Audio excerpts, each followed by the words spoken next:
Bueno, buenas tardes chicos. Vamos a seguir con el tema de los microorganismos. Lo que vamos a estudiar hoy son los métodos de estudio de los microorganismos. Pero antes comentaros brevemente algo relacionado con el vídeo que subí el domingo sobre los ciclos biogeoquímicos. Y es que comentaros que para que un ciclo biogeoquímico funcione correctamente, tiene que encontrarse en un estado equilibrado, al igual que sucede con los ecosistemas. Sin embargo, ya sabéis que por los efectos de la contaminación, en gran parte debida a las acciones antrópicas, ¿no?, a las acciones del ser humano, pues un ecosistema puede sufrir daños irreversibles, al menos que se tomen las medidas oportunas para su recuperación y rehabilitación, es decir, para su biorremediación y su restauración. Comentaros que la contaminación puede tener diferentes orígenes. Puede tener origen industrial, puede tener origen ganadero, origen agrícola, origen urbano. Por lo tanto, ¿cómo podemos entender o cómo podemos definir la contaminación? Pues como la presencia de componentes nocivos, ya sean químicos, físicos o biológicos, en el medio ambiente, que supongan un perjuicio para los seres vivos que lo habitan, incluyendo a los seres humanos. Es siempre una alteración negativa del estado natural del medio ambiente y por lo general se genera como consecuencia de la actividad humana, considerándose una forma de impacto ambiental, ¿de acuerdo? Es cierto que hay impactos ambientales que son positivos sobre el medio que nos rodea, pues no lo sé. Por ejemplo, en algunas zonas se colocan arbustos que lo que hacen es disminuir el nivel de ruido de las casas que hay alrededor, ¿vale? Se colocarían pantallas acústicas, en este caso arbustos, que lo que hacen es atenuar el ruido que hay en esas casas. Pues eso sería un impacto ambiental positivo, pero generalmente los impactos ambientales son negativos y la contaminación, por supuesto, genera un impacto ambiental negativo, ¿vale?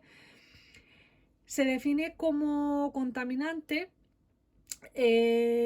pues aquellas sustancias sí, o agentes físicos, químicos o biológicos que dañan o perjudican el medio ambiente o los organismos vivos. Pues como por ejemplo, un contaminante sería cuando se arroja una botella de plástico al mar, ¿de acuerdo?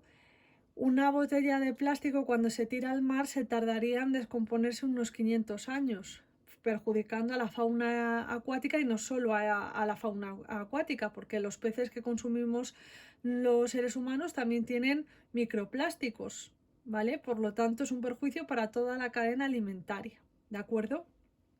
Bueno, deciros que los contaminantes se clasifican en tres grandes grupos.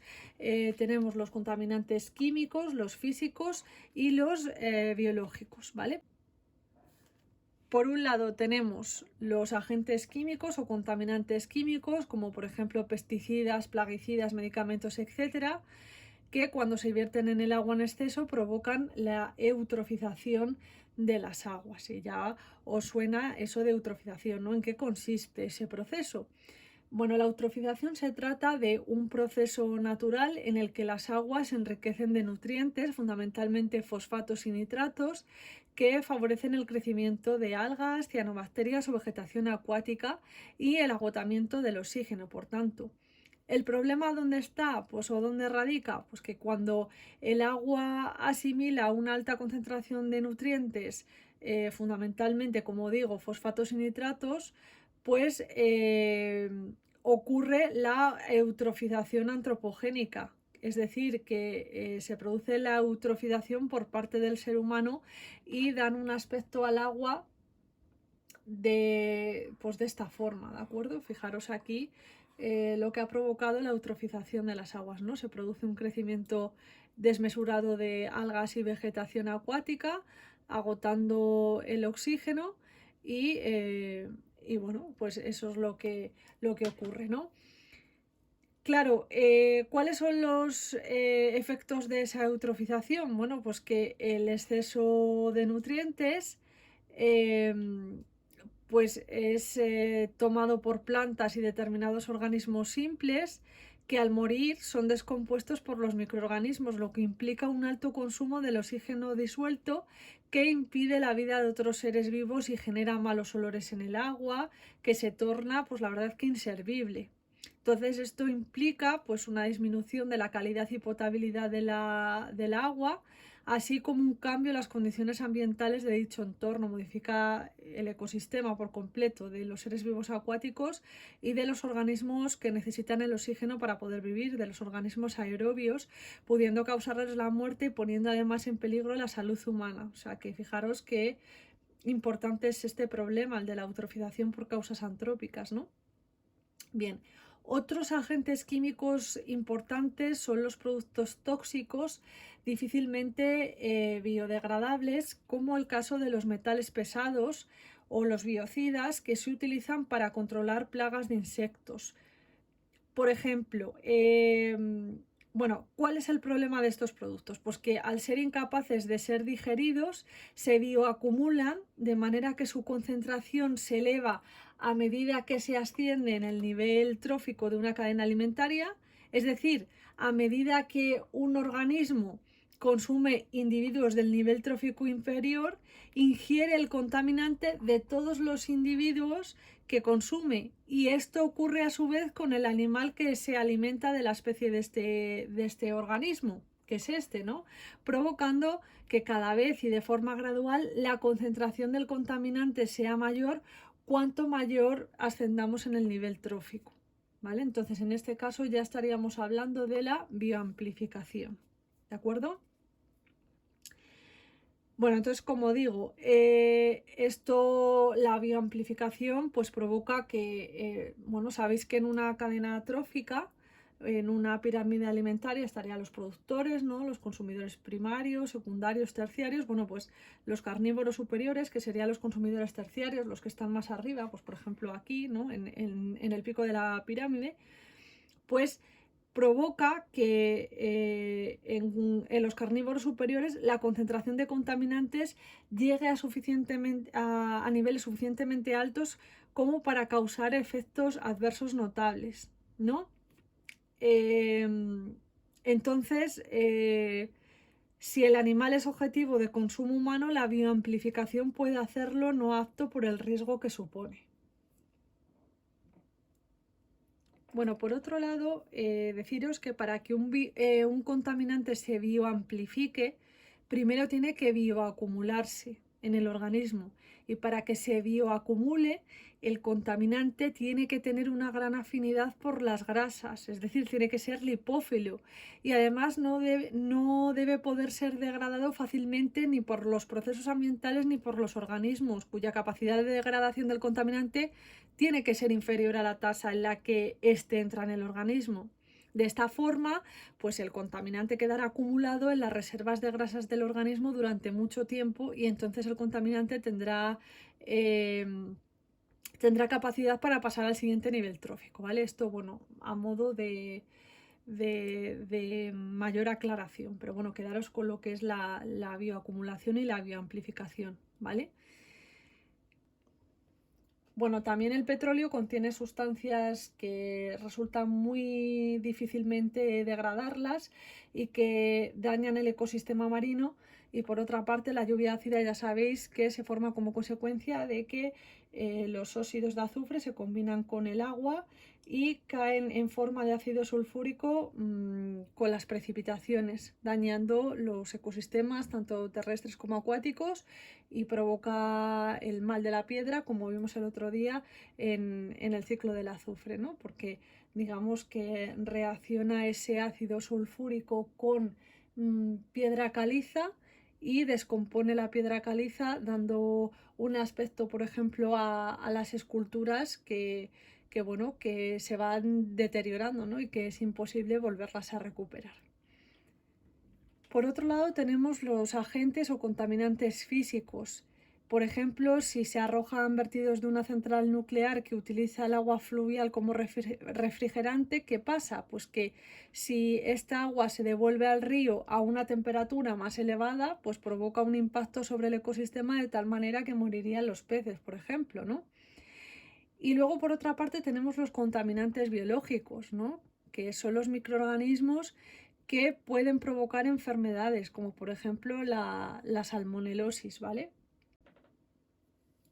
¿Qué medidas se han tomado frente a estos agentes contaminantes? Pues se han llevado a cabo una serie de directivas que establecen los niveles permitidos de ciertos vertidos en el medio ambiente, y también se han tomado pues una serie de medidas de control ambiental, como evaluaciones del impacto ambiental. También se realizan test de toxicidad ambiental, evaluaciones periódicas sobre el estado ecológico del medio ambiente y detección de posibles contaminantes, limitación de usos de plaguicidas, ¿de acuerdo? Y así pues una serie de medidas, ¿vale? Que no las vamos aquí a decir todas, pero bueno, que tengáis esas de ejemplo.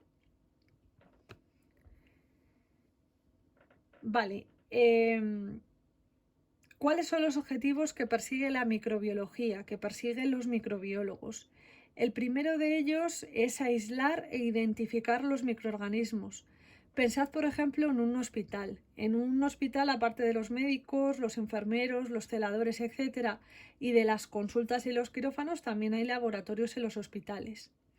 Imaginaos que va una persona con una herida y tiene una infección, y entonces lo que hacen los médicos es tomar una muestra del contenido, de la sustancia que hay en esa herida, y la mandan a analizar al laboratorio.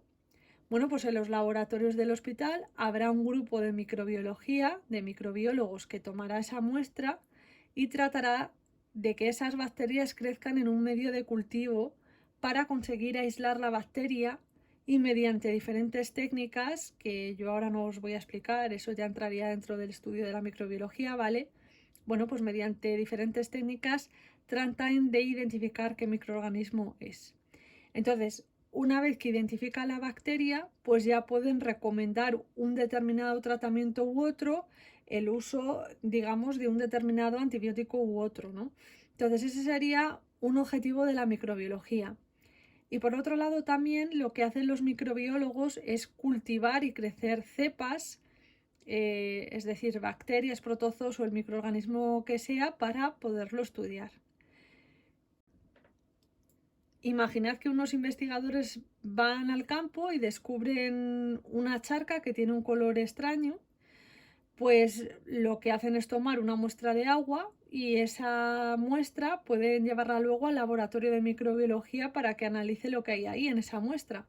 Bueno, pues a lo mejor en el laboratorio descubren que ahí hay una bacteria muy extraña que no se conocía hasta la actualidad, y van a tratar por todos los medios de que crezca en los medios de cultivo, para tratar de identificar cuál es, o si no se conoce, pues estudiarla, estudiar cómo se comporta. Vale. ¿Qué, ¿Cuál es el método de estudio fundamental de la microbiología? Bueno, pues el crecimiento microbiano en un medio de cultivo. ¿Y qué es un medio de cultivo? Pues es una mezcla equilibrada de agua y de nutrientes que el microorganismo necesita para poder crecer eh, y poder dividirse. ¿Qué pasa? Si es un microorganismo exigente, o bien ha mutado su ADN y carece de alguna enzima, ese medio, además de tener agua y de los nutrientes básicos, vamos a tener que añadirle alguna otra sustancia que permita el crecimiento de esa cepa, de ese microorganismo en particular. Entonces, ¿cómo se llaman esas sustancias que se añaden de más a ese medio de cultivo? Pues se llaman factores de crecimiento, ¿vale? Lo tenéis aquí. Aquí tenemos una placa Petri, que puede ser de plástico o de vidrio, ¿vale? Esta placa se llama placa Petri, iros acostumbrando, porque cuando trabajéis en los laboratorios, pues vamos, os va a sonar muchísimo, ¿no? Y lo que tendríamos aquí pues es un medio de cultivo, y encima de ese medio de cultivo, que está en el fondo de la placa Petri, se ha cultivado la bacteria. Si os fijáis aquí, se ven como unas zonas como grises, amarillas, que son zonas que se ven que no son transparentes, como estas de aquí, ¿vale? ¿Por qué no son estas zonas tan transparentes como estas de aquí? Pues porque ahí encima de ese medio de cultivo está creciendo la bacteria. Es decir, todo lo que vemos por aquí gris amarillento, todo eso es bacteria. ¿Qué es lo que han hecho los microbiólogos en este medio de cultivo? Pues, a ver, en estos discos que veis por aquí, blanquitos, están repartidos por el medio de cultivo diferentes antibióticos. Entonces, en este disco habrá un antibiótico A, en este un antibiótico B, un antibiótico C y así sucesivamente. ¿Qué se está comprobando en esta placa Petri? Están comprobando el efecto que tiene el antibiótico sobre la bacteria. ¿Qué ocurre? Bueno, pues desde el disco que tiene el antibiótico lo que hace es dispersarse por el medio de cultivo y ese antibiótico que se va a dispersar va matando las bacterias que hay alrededor del disco, ¿no? Entonces esa zona en la que vemos que es transparente es porque aquí las bacterias no están creciendo. Entonces lo que estamos viendo es el medio de cultivo tal cual, que suele ser transparente. Puede que esté teñido con alguna sustancia, pero en general suelen ser transparentes, translúcidos. Entonces el antibiótico se difunde, se dispersa por el medio de cultivo y por lo tanto en esa zona donde hay antibióticos no puede crecer la bacteria. ¿Cómo sé yo qué antibiótico es el más efectivo? Pues aquel que me genera una región más grande sin bacterias. Pues en ese caso, esa región que se denomina halo de inhibición, en esta foto, pues el antibiótico que es más efectivo, pues podría ser, ¿no?, este o alguno de estos dos que tienen un halo de inhibición mucho más grande o mayor que este y este. Por lo tanto, a la hora de recomendar un tratamiento para la persona que tenga esa bacteria, se le tendría que recomendar pues uno de estos tres antibióticos o una combinación de ellos o uno de ellos solo, ¿vale? Bien, en el caso de los virus sabemos que no son seres vivos y necesitan células para reproducirse. Pues entonces, si queremos cultivar virus, vamos a tener que hacerlo en un medio de cultivo que tenga células, que cultive tejidos. O sea, se cultivan esas células primero y luego se añadiría el virus para ver cómo se comporta. Además de este medio de cultivo, cuando se hace un estudio del crecimiento de las bacterias o de otros microorganismos, se tiene que tener en cuenta condiciones de pH, temperatura, luz, presión, oxígeno, etcétera, y tienen que ser condiciones muy controladas, ¿vale? Si se está realizando un estudio, todo eso pues luego se tiene que apuntar y dependiendo de los resultados, de si son buenos o malos, etcétera, pues a lo mejor se publican esos resultados en alguna revista y tenemos que informar de cuáles eran las condiciones en las que se realizó el experimento. Por tanto, habría que comunicar el tipo de medio de cultivo, los factores de crecimiento y todas las condiciones en las que se ha llevado a cabo el experimento, ¿de acuerdo? Vale, en la naturaleza los microorganismos se encuentran formando poblaciones mixtas con otros tipos de microorganismos. Entonces, por ello a los cultivos de estas mezclas se les conoce con el nombre de cultivos mixtos. Sin embargo, ¿qué es lo que ocurre? Pues que el conocimiento de los microorganismos solo se consigue mediante el estudio de cepas aisladas, cultivadas en el laboratorio en cultivos puros. Una cepa no es otra cosa que cultivos puros de una misma especie que se han obtenido a partir del crecimiento clonal de una única célula. Por lo tanto, ¿qué es lo que interesa en microbiología? Pues los cultivos puros, aquellos que solo contienen una clase de microorganismos, el microorganismo de interés que yo quiera estudiar y que yo quiera aislar del resto, ¿de acuerdo? Pensad que cuando se trabaja en un laboratorio de microbiología tenemos que tener todo el material, todo aquello que vamos a utilizar y la zona donde vamos a trabajar limpia. Entonces, es muy importante el manejo de los cultivos puros mediante técnicas asépticas, ¿no? Aquí tenéis un ejemplo de una técnica aséptica que se podría considerar pues una técnica de esterilización como las que vamos a ver a continuación. Simplemente es que el asa de siembra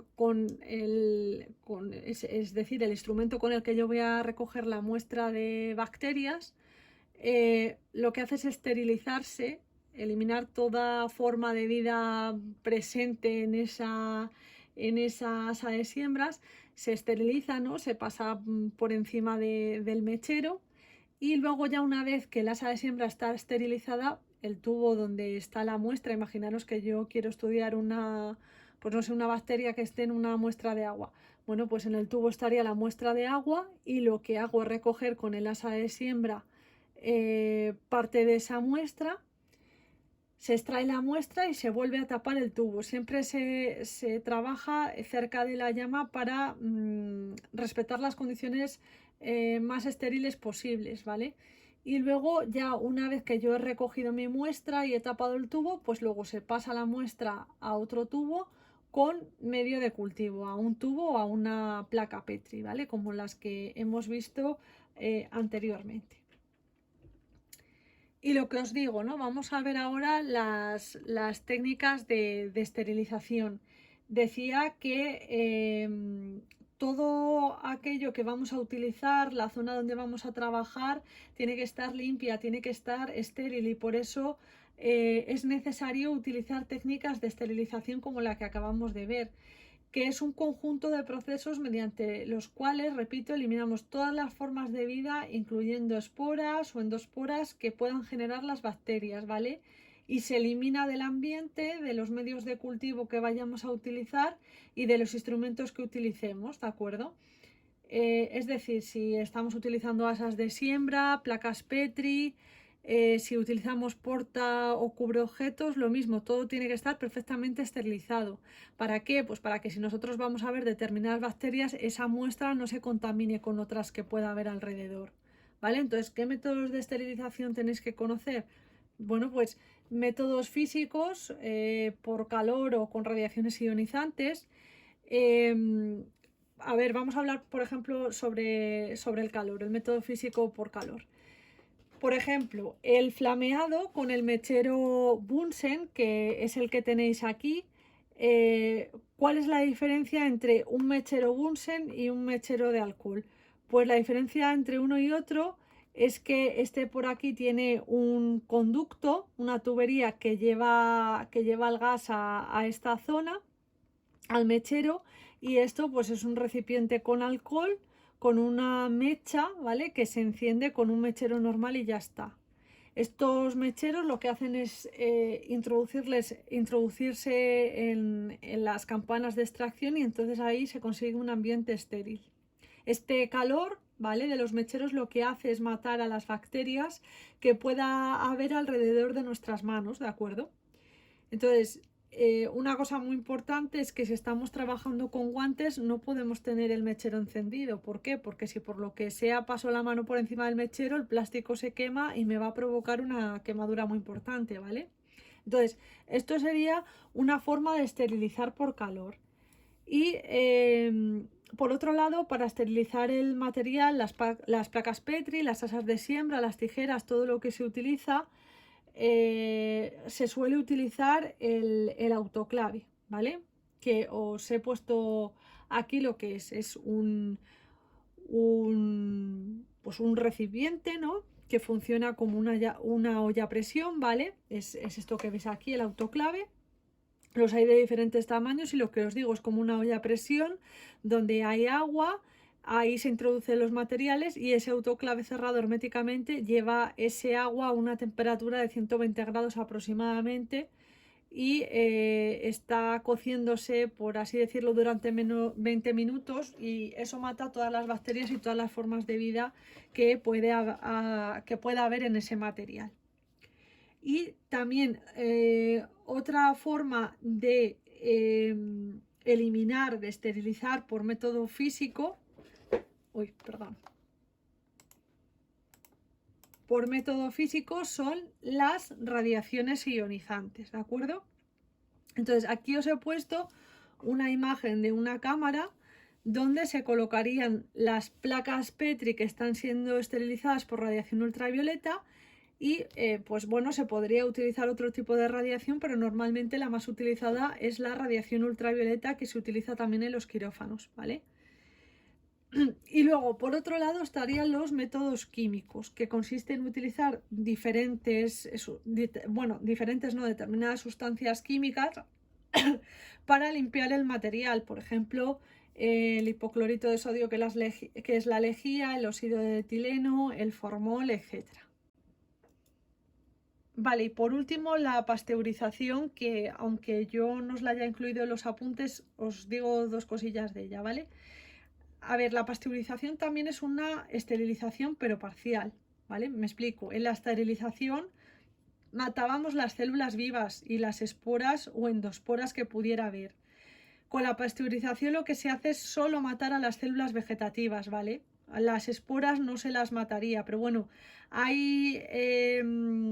o sea, no destruiríamos las esporas. Pero bueno, hay sustancias con las que no se puede realizar una esterilización completa. ¿Por qué? Porque destruiríamos la sustancia, como por ejemplo en el caso de algunos alimentos. Entonces, en vez de esterilizarlo, se realiza una pasteurización. De tal manera que se sabe perfectamente que esas esporas o endosporas no nos afectan si nos comemos ese alimento, ¿no? Es algo que está perfectamente estudiado y perfectamente controlado, donde se sabe si es mejor utilizar una esterilización o una pasteurización dependiendo del material y de la sustancia que se vaya a esterilizar, ¿vale? Habrá casos en los que sea mejor utilizar la pasteurización y en otros casos donde sea mejor pues utilizar la esterilización, pero como os digo, todo está perfectamente controlado y estudiado.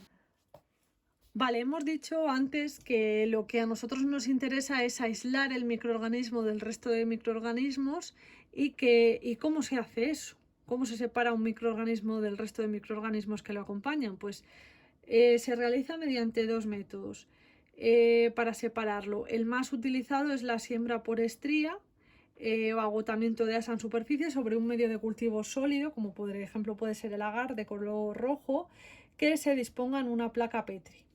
Entonces, ¿cómo se lleva a cabo este proceso? Pues se toma una pequeña cantidad de la muestra con una asa de siembra previamente esterilizada con un mechero de alcohol o Bunsen para eliminar cualquier forma de vida y trabajar sin contaminación. Y una vez que está eliminada está esterilizada, perdón, mi asa de siembra, puedo coger la muestra de bacterias de la muestra que yo vaya a analizar y posteriormente se reparte, ¿no? La muestra con el asa de siembra por la superficie del medio de cultivo. ¿De acuerdo? Se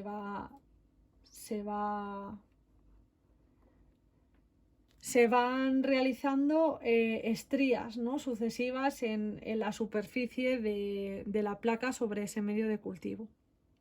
¿De qué depende la separación o el éxito de aislamiento en el medio de cultivo? Depende de la superficie sobre la que se haya distribuido la muestra, ¿vale? Es muy importante realizar el mayor número de estrías posibles. Las primeras estrías aparecerán colonias o confluentes o una masa continua de microorganismos y en las estrías finales deberán aparecer ya colonias separadas unas de otras. Entonces, el aislamiento requiere tomar una reducida muestra de partida, ¿de acuerdo? Para que, bueno, cada vez nos queden menos microorganismos y sea mejor aislarlos y poderlos estudiar, ¿no?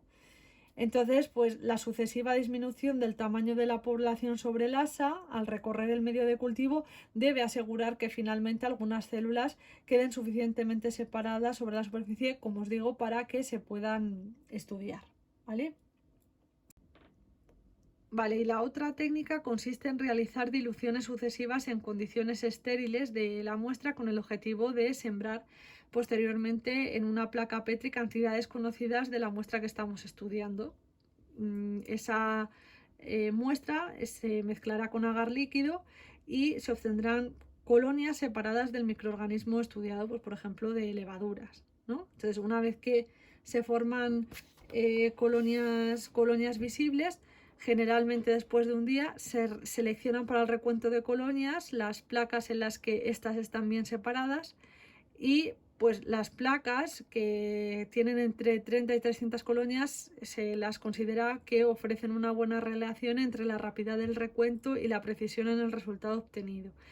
¿Qué es lo que tenéis que saber fundamentalmente? Bueno, que para aislar los microorganismos hay dos métodos: agotamiento en asa en superficie y aislamiento por dilución y siembra en profundidad. Y lo que se pretende es que de una muestra inicial de la que yo parto, la que está el microorganismo que pretendo estudiar, se van a realizar una serie de estrías o diluciones, dependiendo del método que nosotros utilicemos, para que al final del proceso haya tal cantidad de colonias que a mí me posibilite estudiar el microorganismo que a mí me interesa. ¿De acuerdo? Es decir, se parte de una muestra inicial que tiene una gran cantidad de microorganismos, pero posteriormente se llevan a cabo diluciones o estrías para poderla aislar y poderla estudiar mejor. ¿De acuerdo? Bueno, espero que haya quedado claro. Bueno, y vamos a algo importante que suele caer en selectividad, que es el crecimiento microbiano. Digamos que las bacterias tienen diferentes fases de crecimiento según la reproducción, ¿de acuerdo? Y esto es lo que se conoce como curva de crecimiento bacteriano o microbiano. ¿Cuáles son las fases de la curva de crecimiento? Pues en primer lugar tenemos una fase de adaptación o de latencia. En esta fase las bacterias están vivas pero no se reproducen.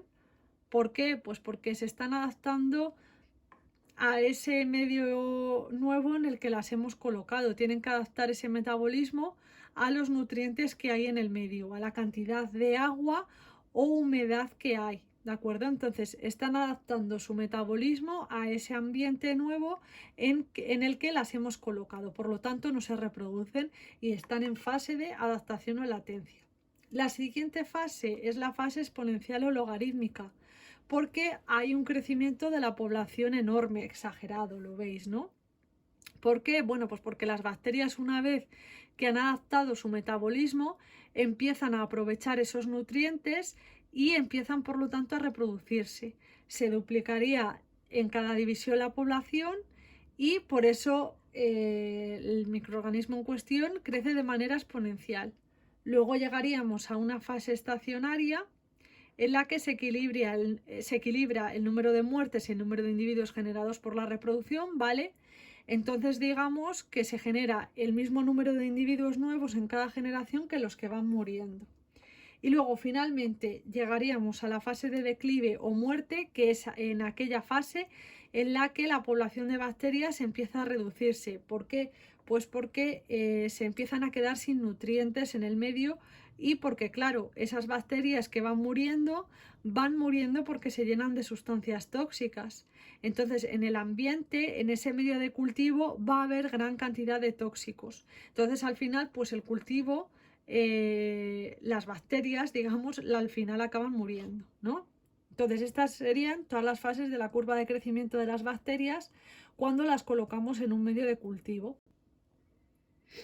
Digamos que los cultivos de microorganismos pueden mantenerse en condiciones de crecimiento durante un determinado periodo de tiempo y para ello se tiene que estar suministrando una cierta cantidad de medio de cultivo para que el microorganismo, perdón, que me interesa pueda seguir creciendo, ¿vale? Es un método que se utiliza mucho en las industrias, en la industria de la fermentación para hacer, por ejemplo, crecer la levadura para la producción del vino, ¿no? Entonces, para que pueda seguirse produciendo el vino, yo tengo que suministrar de manera periódica el medio de cultivo. ¿Y cuál es el medio de cultivo para la producción del vino? Pues el mosto de la uva. Y si fuera la cerveza, el medio de cultivo sería la malta, es decir, la cebada germinada.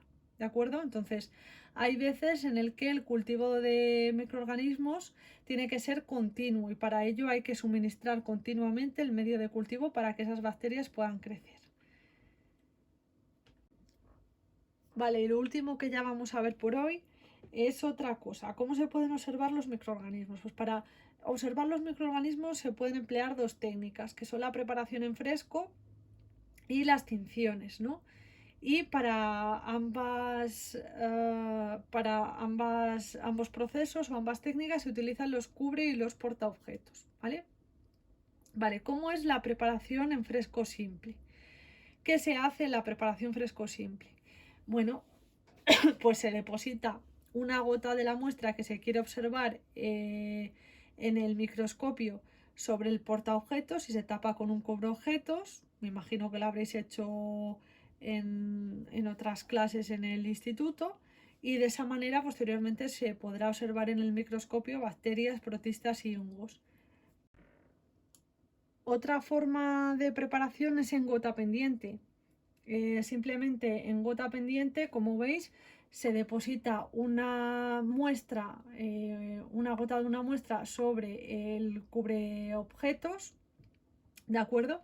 Se impregnan las esquinas del cubre con gotas de vaselina, el cubre se invierte sobre un porta que presenta un fondo, quedando así la gota en suspensión, y de esta manera se puede estudiar la movilidad, o se puede observar, mejor dicho, la movilidad de una bacteria, ¿no? Y luego también hemos hablado de las técnicas de tinción. Existen muchísimas técnicas de tinción para diferenciar diferentes tipos de bacterias. Yo os he hablado de la tinción de Gram, que es la única que tenéis que conocer y saber, ¿vale? Recuerdo que la tinción de Gram, una vez más, se utiliza para diferenciar las bacterias Gram positivas y las Gram negativas en función de cómo sea la pared de esa célula bacteriana. Ya sabéis que las Gram positivas retienen el colorante cristal violeta después de la decoloración con alcohol, y las negativas pierden el colorante fundamental al ser lavadas con alcohol y se tiñen con el colorante de contraste, que es la safranina, de color rosa. Y hasta aquí el vídeo de hoy, espero que haya quedado claro, y si no me decís. Un saludo, chicos.